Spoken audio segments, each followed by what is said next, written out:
Do you consider yourself violent? Most of us don't.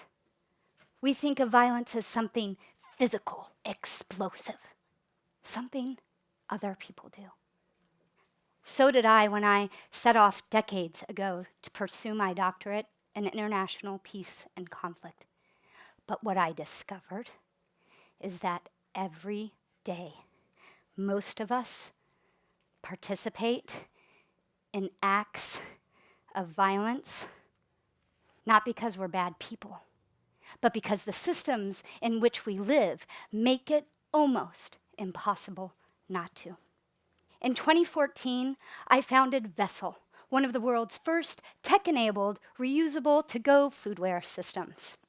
But not to start a company, to end an act of violence. Because humans use over 400 million tons of plastic every year, nearly half of which is single use. Items made with material meant to last centuries, used for merely a matter of minutes. Its effect, it's more than pollution. And I'm not here to talk about the environment. Its effect is violence. It is a form of structural violence, and it is a form of slow violence. Let's unpack those things. Structural violence is when harm is built into our systems. And by systems, I mean political systems, educational systems, economic systems. When you go to the grocery store to buy the things that you need, and your only option is to buy those things in plastic. Structural violence. Slow violence is harm that unfolds quietly, usually cumulatively, delayed destruction over time and space, which is essentially the definition of the harm of single-use plastic in the air you breathe, in the water you drink, in the bodies that bear the cost. Single-use plastic is both structural and slow violence. Take a simple single-use plastic cup. From its life to its death, you'll see the refinery workers and the surrounding community breathing benzene and formaldehyde, where the risk of cancer is double for the worker and 30% higher, 30 times higher for the surrounding community compared to the national average.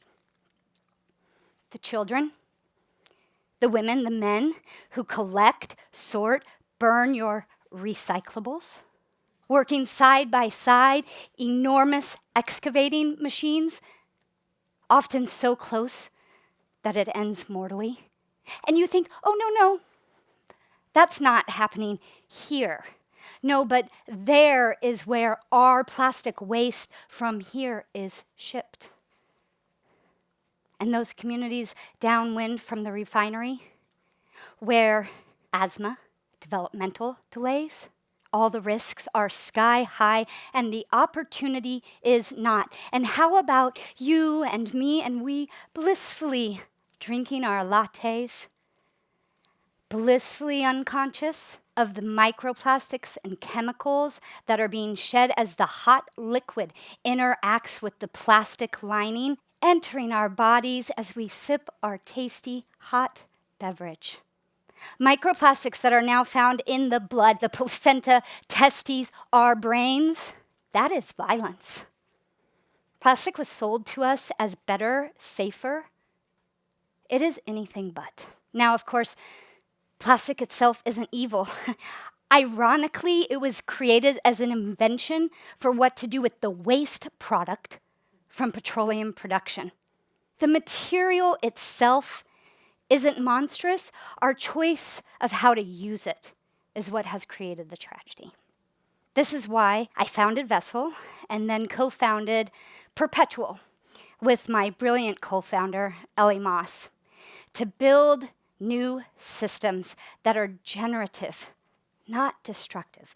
At Vessel, we started with the single-use cup and replaced it with smart stainless steel ones. You can borrow it, return it, we collect it. We wash it, we sanitize it, redistribute it for use again and again and again and again A simple idea, really, a library for cups when you need them, where you need them, but radical in that it offered a new system, an agency for you to choose a better choice. And while you think my one simple idea may be somewhat small, let me assure you that its power to incite systemic change is anything but. According to Pew Charitable Trust, reuse offers the largest reduction potential of any other intervention in the entire life cycle of plastics. Because let's be honest, recycling, it's not going to save us.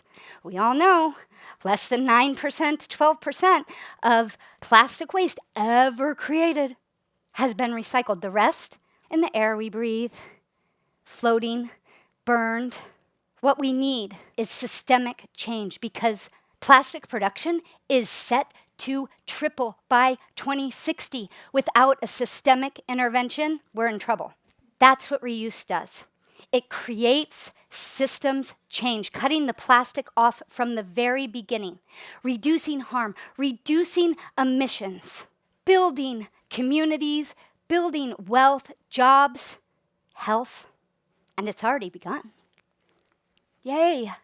In France, they already require that 10% of all packaging be reused by 2027. In California, State Bill 54 requires 10% of all packaging become reusable by 2032. In Hilo, Hawaii, Perpetual is working with Zero Waste Hawaii Island and the county of Hawaii to launch a full-scale reuse foodware system that operates across restaurants, schools, businesses, not only reducing the waste, but building infrastructure that community and businesses will benefit for decades to come. Africa is leading. Rwanda, it banned single-use plastic over a decade ago. Nigeria is not just banning, it's building. Through the Jeff 8 Reuse Plastic Reboot program, they're building refillable water stations so people have access without the waste. This is what systemic change looks like. When reuse stops being a niche and becomes the norm. When we have a global shift from disposability to durability. When we move from profit, gains, short-term for a few, to long-term value for all. Now, sometimes business leaders do ask me, they say, Dagny, reuse, it's great, but it seems kind of expensive. No, plastic is falsely cheap because the price tag does not include poisoned rivers, flooded cities, health costs that are soaring, asthmas, did we say infertility? If those costs were priced honestly, reuse would already be the cheapest system on earth. And we know it can be done because we've all had a beverage from a reusable glass bottle. It's the cheapest way for companies to deliver product to their customers. A bottle used 50 times is a 95% reduction in material cost. Big brands are seeing it too. Nestle and Unilever, they're calling for the Global Plastics Treaty to even the playing field so reuse can compete with a decades-long epidemic of subsidized waste. Now, some people, they may ask, well, what about compostables? I'm using those. I switched it out. Mostly it's a false solution. Most compostables contain chemicals in the end life for compostables. It still requires a lot of infrastructure that barely exists. It's a bit of a different label with many of the same problems. Some people say, nobody's going to use this. Plastic pollution is one of the true bipartisan issues in the United States. 70% of Republicans and 90% of Democrats want action on plastic pollution. When we build systems that are easy, attractive, and trustworthy, people embrace them. We've seen it around the world, from Denver to Denmark to the Philippines, you name it, on and on. When we build systems that make reuse the default, people do not reject them. They rejoice, because when we stop externalizing costs, when we stop pretending people won't change, when we stop funding failure, we can finally build the systems that will allow us all to thrive. So I'll ask you again, do you consider yourself violent? Maybe not intentionally, but if we are part of a system that perpetuates harm and we choose to do nothing, where does that leave us? We have the solutions. Every choice, every purchase, every opportunity is a chance to stop the violence, because we now understand the enormous impacts of microplastics. How about the enormous impact of micro actions? Each individual makes up the collective. Your seemingly meaningless, innocuous choices are packed with power. So let's stop calling disposability normal and start calling it what it is: a quiet act of violence. Demand reuse. Create the future we all deserve. Thank you.